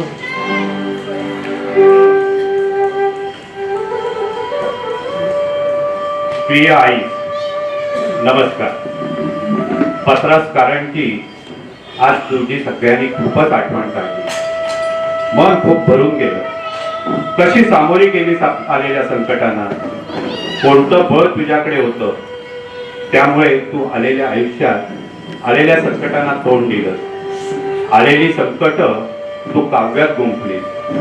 तुझ्या आयुष्यात आलेली माणसंही तू काव्यात गुंफली. तसंच स्वतःची कामं सुद्धा तू काव्यात गुंफली. कधी हसवलं तर कधी रडवलंस. कधी हसवलंस तर कधी रडवलंस तर कधी लोकांच्या डोळ्यात अंजनही घातलं. सासूरवाशीच्या मनातली माहेरवाशिणीही जागवली. आयुष्याचं सार तू आपल्या कवितेतून दाखवलं. म्हणूनच पु ल देशपांडे म्हणतात, कवितेचं दळण अनेक लोकांनी मांडले, पण सुखदुःखाच्या जात्यात स्वतःचं जीवन भरडलं जात असताना त्या श्रमाचं सामवेद करून गाणारी तुझ्यासारखी बहिणाई एखादी. आज तुझ्या नावाचं विद्यापीठ आहे. ज्या बाईने कधी शाळेचं तोंडही पाहिलं नाही, जिला साधी अक्षर ओळखही नाही, पण अजाणतेपणी तू केलेली साहित्य निर्मिती आज असंख्य जगाला भुरळ पाडते. आचार्य अत्र्यांनी सुद्धा एखाद्या शेतात मोहराचा हंडा अचानक सापडावा तसा तुझ्या काव्याची ज्ञानसंपदा महाराष्ट्राला मिळाली. आज 75 वर्ष होऊनही तुझ्याकडे 52 कशी सोनं तळपत आहे आणि असंच तळपत राहो. तुझ्याबद्दल किती लिहावं, बोलावं तेवढं कमीच आहे. म्हणूनच असं वाटतं, तेव्हा नाही केले आई तुझ्या शब्दाचे मी मोल. तेव्हा नाही केले आई तुझ्या शब्दाचे मी मोल. तुझे शब्द साधे सुधे झाले मुखीच साकार. सामावले काही गेले काळाच्या आरपार. सामावले काही गेले काळाच्या आरपार. तुझा एक एक शब्द वृक्षापरी फलदायी. अनायसे माझ्या हाती आले थोडेफार काही. तुझाच सोपान दे. शोभाताई इथे बसलेले आहेत. ती कार्यक्रमाची सांगता करतील. त्याच्या अगोदर त्या आपलं मनोगत व्यक्त करतील. नंतर मग राणे साहेब आपले शब्द बोलतील, व्यक्त करतील. तुम्ही आधी राणे आधी आपले मनोगत व्यक्त करतात. मनोगत वगैरे काही नाही, जास्तीत जास्त 30 सेकंद घेणार आहे. हा कार्यक्रम आपण का केलाय सगळ्यांना आश्चर्य वाटत. आमच्या नेहमीच्या कार्यक्रमापेक्षा आगळा वेगळा कार्यक्रम आम्हाला कसा सुचला हे सांगण्यासाठी मी इथे उभा आहे. काही वर्षापूर्वी वगैरे मला चाणक्यनगरमध्ये विरंगुळा केंद्राचा मला वाटतं कदाचित ॲन्युअल डे वगैरे असेल, त्या पटांगणात तिथे मी हजर होतो. जयश्री जोशी निवेदन करत होत्या आणि तेव्हा त्यांनी जास्तीत जास्त लोकांना, चाणक्यनगरमधल्या लोकांना त्यात सामील केलं होतं. तेव्हा माझ्या डोक्यात असं आलं की आपल्या अत्रे कट्ट्यावर सुद्धा असेच कलावंत शोधायचे आणि असा एक कार्यक्रम करायचा. मी माझ्या सहकार्यांना सांगितलं, पण ते म्हणाले बहिणाबाईचा कार्यक्रम हा ग्रुप बोलवतो, ते ग्रुप. मी म्हटलं तसं नाही, आपल्या कच्च्यावरच्या महिलांनी हा कार्यक्रम केला पाहिजे. तरी ते चॅलेंज घेतलं आणि त्यांनी, मला वाटलं नव्हतं इतके अप्रतिम कलाकार आपल्या अवतीभोवती आहेत, लपलेले आहेत, पण त्याने आपले सिद्ध केलं. आणि याच्यापुढे आम्ही तुम्हाला आपल्या कच्च्यातर्फे वचन देतो की वर्षातून असा एकही कार्यक्रम आम्ही करू की ज्याच्यामध्ये जास्तीत जास्त महिला भाग घेतील वगैरे. शब्द सुचत नेतात. खरं सांगू का की नेत्र सुखद हे सगळं आहे की मला वाटतं सगळ्यांना मे महिन्याची सुट्टी झाली आणि आपण गावाला गेलो की काय असा भास व्हावा. म्हणजे चूल आहे, त्याच्यावरची कढई आहे, तवा आहे, जे दिवे आहेत, कंदील आहेत, माठ आहे आणि सगळ्यात महत्त्वाचं म्हणजे इथे खोपं आहे. हे सगळं करणाऱ्या आणि झुला झाला आपल्या समोर, या अंगावर शहारे यावेत हे सगळं बघताना. तसं प्रत्येकाच्या मनातली ही भावना आहे. तर हे सगळं साकारणाऱ्या आणि हे छानपैकी शेत आहे, जात आहे, हे सगळं करणाऱ्यांसाठी एकदा आपण जोरदार दाद देऊया. गेला महिनाभर प्रयत्न चालू आहेत आणि त्या प्रयत्नांचं मूर्त रूप असं म्हणतात की नाही की म्हणजे काय म्हणायचं त्याला, बोटीचा कॅप्टन महत्वाचा असतो. कॅप्टन काय सांगतो आणि काय सुकाळू दाखवतो त्याच्यावर अख्खी बोट पुढे जात असते. तर एकदा कॅप्टनसाठी जोरदार टाळ्या देऊया. खरंच काय म्हणायचं त्याला, असा क्वचित कुठेतरी समसमा संयोग बघायला मिळतो की कल्पनेतलं मूर्त रूपात साकार झालेलं. राणे काका, वंदन आणि मानवंदन आमच्या सर्वांतर्फे. आणि साकार करणारी ही सगळी मंडळी, म्हणजे बहिणाबाईंचे शब्द जे लिहिलं होतं ते पण खूप सुंदर होतं आणि ज्यांनी वाचलं तेही त्यांच्यासाठी दाद देऊया. नितीन सरांना दाद देणारं व्यक्तिमत्व आहे. खूप छान. आणि म्हणजे मी मुद्दाम छोटासा कागद इथे ठेवलाय कारण सगळी नावांची गडबड माझ्याकडनं होईल म्हणून. नंदाताई लोटण्यांनी खूप सुंदर आवाजात त्यांच्या बहिणाबाईंच्या ओव्या सादर केल्या. नंतर दलालताईंनी सुद्धा अप्रतिम केलं. आणि काय म्हणू, भाकऱ्या थापणाऱ्या मीनाताई, वा अप्रतिम. म्हणजे इतकं सोपं नाहीये आपल्याला वाटतं ते की अभिनय करणं आणि बोलणं गाणं ते सुद्धा सवय नसताना इतकं सगळं अप्रतिम केलं. एकदा जोरदार. गाण्यातही त्या पुढे होत्या. म्हणजे सगळ्या म्हणजे आताच्या या सगळ्या कार्यक्रमात नृत्य होतं, नाट्य होतं, अभिनय होता, कविता होती, वाचन गद्य होतं आणि काय म्हणायचं सगळं काही होतं. म्हणजे कलेचे जे सगळे प्रकार आहेत ते सगळे प्रकार आज आपल्या समोर साकारले. त्याच्यामध्ये मीनाताईंचा खूप मोठा सहभाग होता आणि योगिता शेजारी दोघी खूप छान. आणि सगळ्यांची घेणार आहे माधुरीताई डिचवलकर. त्यांनी खूप सुंदर ट्रॅकवर गाणं इतकं सोपं नाही. माझी माय सरस्वती म्हणणं इतकं सोपं नाहीये कारण ते बहिणाबाईंचे शब्द आहेत. तरी सुंदर निभावून नेलं. आदिताताई चव्हाण खूप ठिकाणी होत्या, त्यांच्यासाठी खूप दाद. त्यानंतर शरयू सामंत यांनी खूप सुंदर प्रकारे गाणं म्हटलेलं आहे. खूप छान त्यांचा आवाज आहे. आणि पोखरकर ताई आपल्या पतिराजांना खूप छान साथ देतात, तशी इथेही त्यांनी खूप छान अभिनय नृत्य सगळंच केलं. खूप खूप छान वाटलं. आणि सुषमाताई गटणे, वा, पहिल्यांदाच आम्ही तुम्हाला ऐकलं. खूप छान, दाद देऊया एकदा जोरदार. आणि सगळ्या महिलाच होत्या असं नाही तर भागवत जोशी खरंच योगी होते आणि छानपैकी आपल्याला आज घरी काही खरं नाही हो त्यांचं आणि तुमचं दोघांचं काय खरं नाहीये. तर त्यांच्यासाठी दाद देऊया. पोखरकरांनी खूप सुंदर कविता सादर केली, त्यांच्यासाठी दाद देऊया. आणि सगळ्यात पहिल्यांदाच अनंतराव चव्हाण आपल्या समोर साकार झाले आणि ते टोपीचा वेश वगैरे खूप भावलं आम्हाला. लय भारी नाही का, लय भारी. टाळ्या देऊया आपण त्यांच्यासाठी. आणि मला वाटतं मी सगळ्यांची नावं घेतली, फक्त आता आपल्या सगळ्यांचा कविता रूपात साकारलेल्या आरतीताई आपल्या कट्ट्याच्या बहिणावर नाही का, खूप सुंदर प्रकारे त्यांनी गुंफलं त्याच्यामध्ये. नावं घेतली ना, कोणी राहिलं नाही नक्की. ओके, छान वाटतं ना नावं घ्यायला सुद्धा. आणि म्हणून मी आज कागदावर लिहून घेतलं की आपल्याला चुकता नाही का. पण खूप खूप छान, एकदा जोरदार दाद देऊया. पाहिलं मस्तपैकी आम्हाला सावध आलं. म्हणजे मला असं हे त्यांची कविता आरती त्यांची ऐकताना मला जे मी पुस्तक लिहिलंय संजीवनी मराठे, त्यांच्यामध्ये त्यांच्या घरी सोपानदेव चौधरी नेहमी यायचे.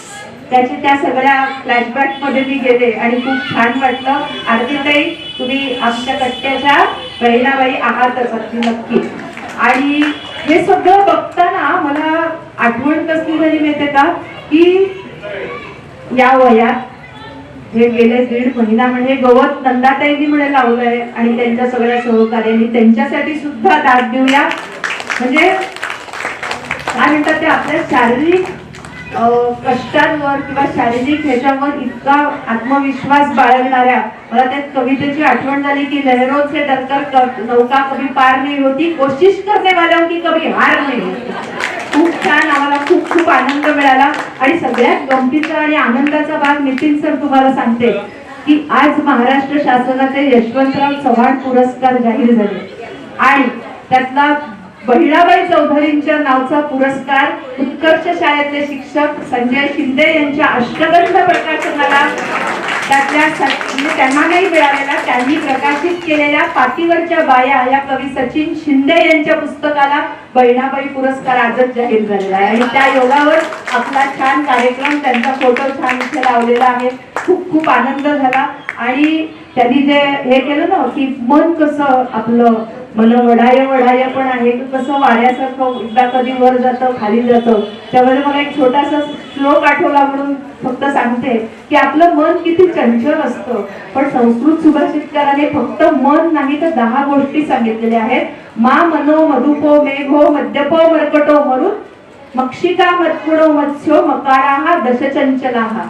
म्हणजे मा म्हणजे लक्ष्मी, मन आपलं, मधुप म्हणजे गुंगा, मेघ मद्यपी सगळ्यांना कळलं, मरकट म्हणजे आपल्याकडे शेपूटवाले येतात ते, मरुत म्हणजे वारा, मक्षिका मत्कुड म्हणजे ढेकुण आणि मत्स्य आणि मकार असे 10 मकार आहेत की जे चंचल असतात. त्याचं वर्णन खूप छान बहिणाबाईंनी केलेलं आहे. आणि विशेष म्हणजे आज हे सगळं ओवीच्या ह्याच्यात ऐकलं आपण नाही का.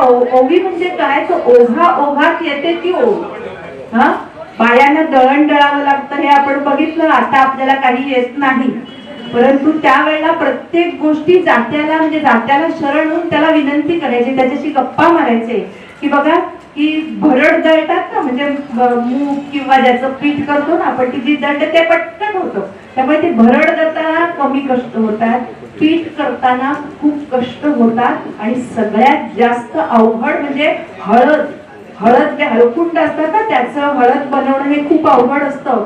म्हणजे आपलं दुःख त्या बायका जात्याला सांगायच्या की जात्या तू ईश्वरा नको मला जड जाऊ, बयाच्या दुधाचा सया पाहतात अनुभव.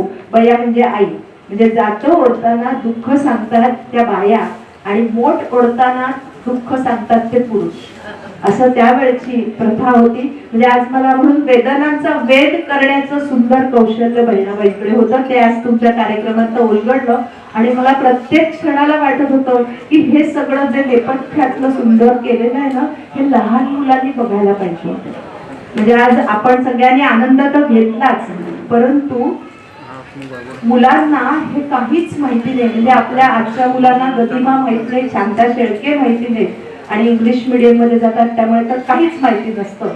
तर पुढच्या वेळेला मला वाटतं आपण अशी स्पर्धा ठेवूया राणे काका, की आपण आपल्या नातवंडाला एक अर्धा तास तरी इथे आणून जरा काय चाललंय इथे ते ऐकवायला, म्हणजे ऐकायची सवय देत नाही तर नेहमी आता फक्त खाली मान घालायचीच आपल्या मुलांना सवय असते नाही का, तर ती थोडी बदलण्यासाठी आपण तोही करू. म्हणजे आपण पुढच्या पिढीपर्यंत हा जो वारसा आहे तो कोणीतरी चालवायला हवा ना, तर ते आपण थोडस काहीतरी बघूया आजूबाजूच्या मुलांना किंवा त्यांना इथे काहीतरी करण्यासाठी बोलवायला हरकत नाही. मला वाटतं त्यांचे गुणगौरव, त्यांचं कौतुक करण्यासाठी आपण टाळ्या वाजवायला इथे थांबू असं मला वाटतं. आणि शेवटी फक्त आज मी श्रीमंत होण्याचा राजमार्ग सांगते जो मला इथे गवसला. अत्रे कट्ट्यात श्रीमंत होण्याचा राजमार्ग सगळ्यांकडे इथे कसा आहे ते एक सांगते.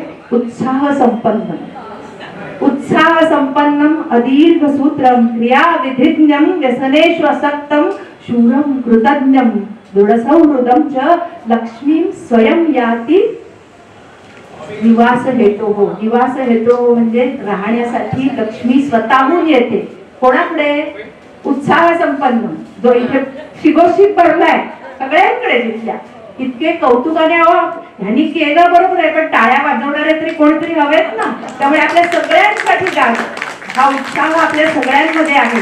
तो उत्साह संपन्न अदीर्घ सूत्र म्हणजे शेंगटपणा न करणं.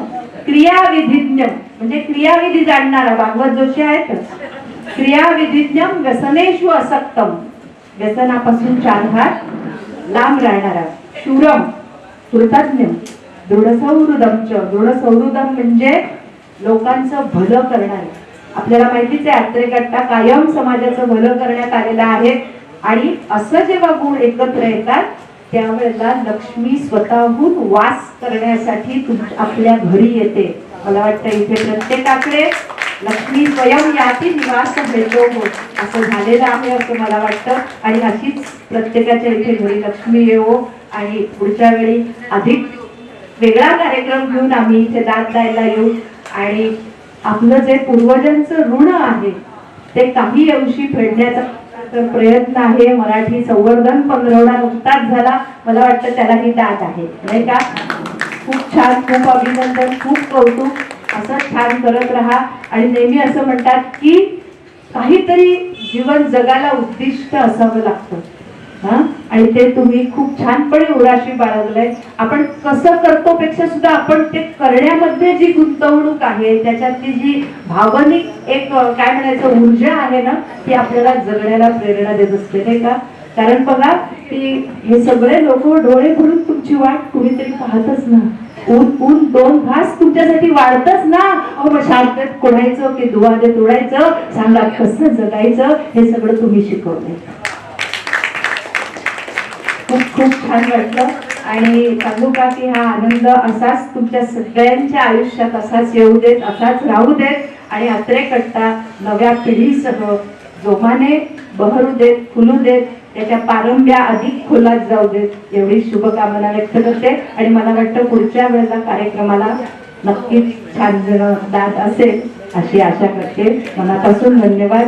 आणि सगळ्यांबद्दल रसिकांचे आणि सादर करणाऱ्या कलाकारांचे सगळ्यांचे मनापासून कृतज्ञता, धन्यवाद. आणि आज कट्ट्याचे मानकरी इथे फडणवीस सर आलेले आहेत, त्यांच्यासाठी एकदा जोरदार दाद द्या. अनिराताईंना लवकर बरं वाटू देत असं शुभकामना आपण देऊया. त्यांचा ताप पळून जाऊ देत. बहिणाबाई इथे सादर झालेले आहेत. मनापासून धन्यवाद, मनापासून धन्यवाद. धन्यवाद शोभाताई. मी तुम्हाला आत्ताच आमंत्रण देतो. 21 मार्चला आपला वर्धापन दिन आहे, 16वा वर्धापन दिन आहे. त्याला शोभाताईंचाच कार्यक्रम आपण ठेवलेला आहे. शांताबाई केळकेंवर आधारित तो कार्यक्रम आहे. तेव्हा सगळ्यांनी जास्तीत जास्त संख्येने या. आज जसं चहा कॉफी दिलं तसं आणखीन आम्ही काहीतरी देऊ. पण सगळ्यांनी इथे जयश्री जोशी आलेले आहेत. आर्य चाणक्य नगरमधून जयश्री जोशी आलेले आहेत. ते आपले मनोगत व्यक्त करत आहेत. बहिणाबाईचा काळ या सर्व नेपथ्याने आमच्या समोर जिवंत केला. आणि मला आज वाटतं तारा भवाळकरचं चतुरंग मधलं जे येत आहे लोकसंस्कृती की संगीत लय ही कष्टातून आणि वेदनेतून होते. आणि म्हणूनच स्त्रीचं जीवन सगळ्यात कष्टाचं. त्या कष्टातून संगीत निर्माण झालं. पहिलं कांदणं, मग अंगाई आणि मग जात्यावरचं आणि मग पुढे पुढे पुढे सगळं जे संगीत म्हणजे बाईच्या प्रत्येक आयुष्याला कष्टाला एक लय होती. आणि ती लय आज आम्हाला इथे दृश्यमान झाली. आणि एखादा कार्यक्रम करताना सगळ्या लोकांचं त्याच्यामध्ये योगदान असतं. थोडं कमी थोडं जास्त, पण ते एकत्र येणं ह्याच्यात खूप मजा असते. या बायकांना आता जाणवली असेल मजा तुम्हाला. जशी आम्ही विरंगुळा केंद्रात वेगवेगळे कार्यक्रम करतो त्यावेळेला इतकं मजा येते, इतका अभ्यास होतो आणि इतकी ऊर्जा आणि सर्जनात्मक कार्यक्रम होतात. त्यामुळे सगळ्यांना धन्यवाद. आणि मी सगळ्यांचा एवढा सुंदर कार्यक्रम केल्याबद्दल त्यांचं अभिनंदन. धन्यवाद. मीनाताई कार्यक्रमाचा समारोप करतील. हॅलो, आताच शोभाताईने सगळं सांगितलं, सगळा आढावा घेतला त्याने इतकं सुंदर की मला वाटतं की त्या बोलायला लागलं की थांबूच नाही. घड्याळाचे काटे अगदी तिथेच थांबावे हे नेहमीच मी म्हणते. आणि इतक्या त्या आपल्या कट्ट्याशी समरस झाल्यात की त्या कट्ट्यावर आल्या की आम्हाला एक आनंद होतो, चैतन्य येतं. आणि त्यांना बघितल्यावर आम्हाला वाटतं की आपण सगळं मस्तपैकी हा कार्यक्रम करायचा. आणि त्याप्रमाणे आम्ही केला. प्रयत्न तरी नक्कीच केला आम्ही भरपूर. तर हे सगळं करण्यामध्ये ही आमच्या मेघा जाधव हिचं खूप त्याला सहकार्य होतं. तिला कुठची गोष्ट सांगितली की कुठली गोष्ट करायची.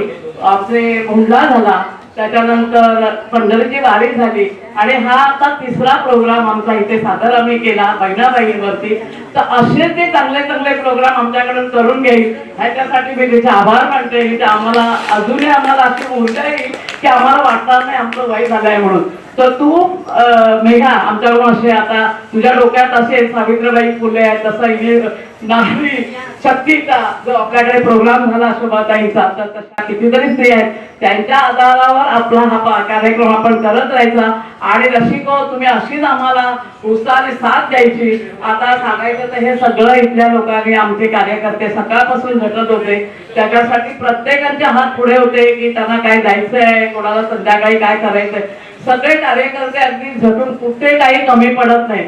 तसेच आमचे सुनील सावंत यांचा फार मोठा सहभाग असतो की आम्ही त्यांना इतकं सततो की हे गाणं असं पाहिजे, हे नको, ह्या ओळी काढा, हे असं झाला. शेवटी रंगराय करताना मला ते म्हणा आता नाही होणार. मी म्हटलं नाही आता मला जमणारच नाही, मी आहे तसं म्हणते. असे आमचे सुनील सावंत. आणि आम्ही काय काय म्हणजे किती त्यांना त्रास देत असतो बघा. त्यांचे आपले मी आभार मानते. तसंच नितीननी शरद नितीन सगळ्यांनी इथे कार्यकर्त्यांनी खूप मेहनत घेतली आणि हा कार्यक्रम मी यशस्वीरित्या केला. हा आमचे विनय तर पहिल्यापासूनच आहे. त्यामुळे विनयचे सुद्धा आभार. प्रत्येक वेळी बोलवलं की हजर होतो. आणि आता शोभाताईंनी सांगितल्याप्रमाणे आपण असं इथे छान छान प्रोग्राम करूया.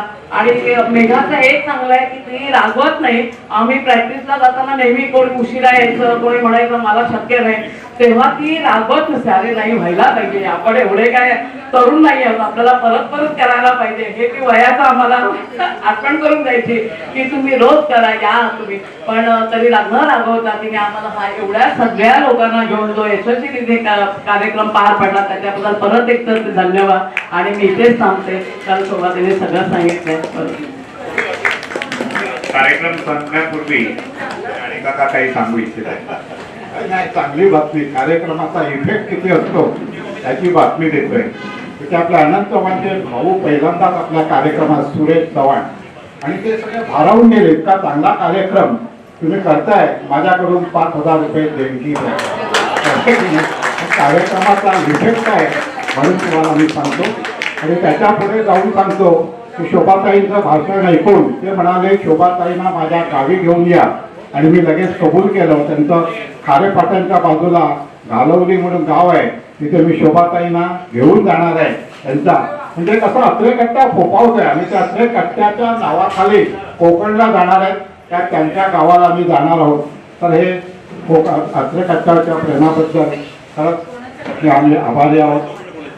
हॅलो, नमस्कार. मी सुरेश चव्हाण आणि मी बरेच दिवस ते बघत होतो की केव्हा तरी येईन आणि कार्यक्रम करू. तर मी अनंतला माझ्या भावाला म्हणाला जातो की म्हणजे चांगला एखादा कार्यक्रम असतो तर मला बोल. तिथे मध्ये चंद्रशेखर टाकूरांचा कार्यक्रम झाला होता. तिथे त्यांच्या मी परिचयामध्ये आहे. आणि अनंत पूर्वी माझ्या नाटकाला वगैरे असं यायचा कार्यक्रम, ऑर्केस्ट्राला गाण्याचा कार्यक्रम. हल्ली तो येत नाही. म्हणून का नाही तो येत नाही म्हणून इथे काही गाण्याचे कार्यक्रम असतात आणि माझ्याकडे खजिनदाराची मोठी जबाबदारी. त्यामुळे त्यांना पैसे दिल्याशिवाय मला आपले जाता येत नाही. ते पेमेंट द्यायचं असतं कार्यक्रम असल्यावर, सर्वांची देणी द्यायची असतात. आणि म्हटलं मला एवढा आनंद झाला त्याच्यामध्ये, तर मी थोडं सोशलमध्ये असतो. म्हणजे माझा भाऊ एक चांगल्या ठिकाणी रमतो आहे आफ्टर म्हणजे रिटायरमेंट नंतर. त्याचा कौतुक करायला म्हणून मी त्याचं आलेलं आहे. आणि माझी वहिनी अदिता, तर तिच्याबद्दल मला नेहमीचा आदर आहे. आणि ती घर सांभाळून पुन्हा वकिली करून सर्वांचं आपल्या मुलांचं नातेवाईकांचं करून जे सर्व हे करते आणि ती गाणं शिकते, त्याचं मला एक कौतुक आहे. आणि ह्या कौतुकासाठी माझी भाची इथे आली आहे, माझ्या भाचे जावई आले आहेत, त्या आणि सर्व मंडळी, या सर्व मंडळींचं खूप खूप आभार, धन्यवाद. तुम्ही एवढं सुंदर बोललात, तुमची एक ओळख झाली, त्याचेही आभार. आणि पुन्हा असा केव्हा कार्यक्रम येईल तेव्हा नक्की. धन्यवाद. नमस्कार मंडळी, 8 वाजले आहेत. घराची कुकरची शिटी अजून बाकी आहे. 2 मिनिटच घेते. पहिलं म्हणजे मला कल्पना नव्हती एवढं सजून दजून यायचं होतं. माफ करा, नेक्स्ट टाइम नक्की लक्षात ठेवी. मंडळी, बायकांना घरचं जेवण, भांडी धुणी काय जे जे जे असतं आणि आता गोळ, त्या सगळ्या लक्षात ठेवून कोणाला काय आवडतं, कोण काय केलं पाहिजे आणि आपली आवड जोपासायची फार कठीण गोष्ट आहे. फार कठीण गोष्ट आहे. याच्यात काही जण वकिली करता आहेत. ते सगळं लक्षात ठेवून इथे ते सादरीकरण करायचं म्हणजे हॅट्स ऑफ टू देम. आपण त्यांच्यासाठी जोरदार टाळ्या वाजवूया. अप्रतिम अप्रतिम अप्रतिम. आणि तुम्हाला जी साथ दिली आमच्या पोखरकर साहेबांनी, चव्हाण साहेबांनी आणि आमचे जोशी आणि जाधव, तर म्हणजे त्यांचं नाव घेतलंच पाहिजे. साथ अप्रतिम होती. आमच्या सामंतच म्हणते मी तिला, तिने अप्रतिम गाणं गायलं. आरती त्यांनी छानपैकी कविता म्हटली. सुंदर असे अनेक अनेक कार्यक्रम या कट्ट्यावर होऊ देत आणि हा कट्टा मोठा होऊ दे हीच ईश्वर चरणी इच्छा. धन्यवाद. मला या ठिकाणी एक विशेष म्हणजे खरंच विशेष आभार मानायचे आहे ते आदिताचे. आदिताने आत्ता आमचा भोंडला घेतला, नंतर पंढरीची वारी आणि आत्ता कामावून थकून येऊन ऑफिसमधून येऊन सोपी गोष्ट नाहीये ती घरामध्ये. आणि ती सगळी कोरिओग्राफी म्हणजे डान्स सगळे बसवले, तिने आमचे डान्स बसवले आहे. प्रत्येक वेळा घरी येऊन जेवण करून आमचा जो प्रॅक्टिस चालते ती आमची 9:30च्या नंतरच जवळजवळ 12:30-1 पर्यंत आम्ही तिकडे प्रॅक्टिस करत असतो जिथे जागा मिळेल तिथे. त्याच्याबद्दल तिच्यासाठी खास टाळ्या वाजवा. अशाच आमचे पुढे पुढे ती डान्स बसवू दे. खरं म्हणजे मी अनिला आपले संस्थापिका पुण्याला आहेत, त्यांना मी बोलवलं होतं. ते म्हणाला मला यायचं आहे, माझी फार इच्छा आहे, पण त्यांना काल ताप आला. त्यामुळे तरी पण तिने राजा भाऊंना इकडे पाठवलं आणि काय संदेश देऊन पाठवला मला माहिती नाही आहे. पण राजा भाऊंना मी सांगतो की 2 मिनिटं तुम्ही बोला.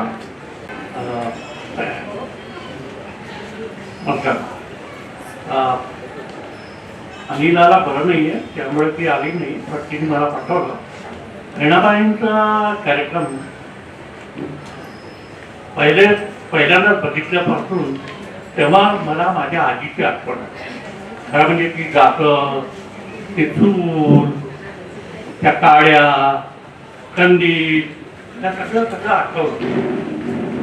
कंदीला त्या सुद्धा कापरा आमच्याकडे माझी आई रांगोळी पुसत होती आणि मगच ती दिवा लावा आणि जातं, चूल, कुंकणी, ह्या सगळ्या गोष्टी आठवल्या तेव्हा. आता असं वाटतं की या सगळ्या हरवल्यात आपल्याकडे. एवढाच सांगतो आणि सांगतो. हे व्हिडिओ रेकॉर्डिंग आपले बाबूबाई आमच्या कल्पतरूमध्ये आहेत. तर त्यांना खरं म्हणजे वेळ नव्हता. ते म्हणाले माझे सगळे दिवस एंगेज आहेत. तर मला वाटतं मीना बहिणीने त्यांच्यावर दबाव आणला आणि म्हणजे कुठे काही करा पण आमचं व्हिडिओ रेकॉर्डिंग तुम्ही केलंच पाहिजे. कळलं की नाही. एकाच बिल्डिंगमध्ये राहायचं आहे मला ते घाबरले असतील. व्हिडिओ रेकॉर्डिंग तर बाबूबाईचे सुद्धा आभार. कार्यक्रम संपला असा मी जाहीर करतो.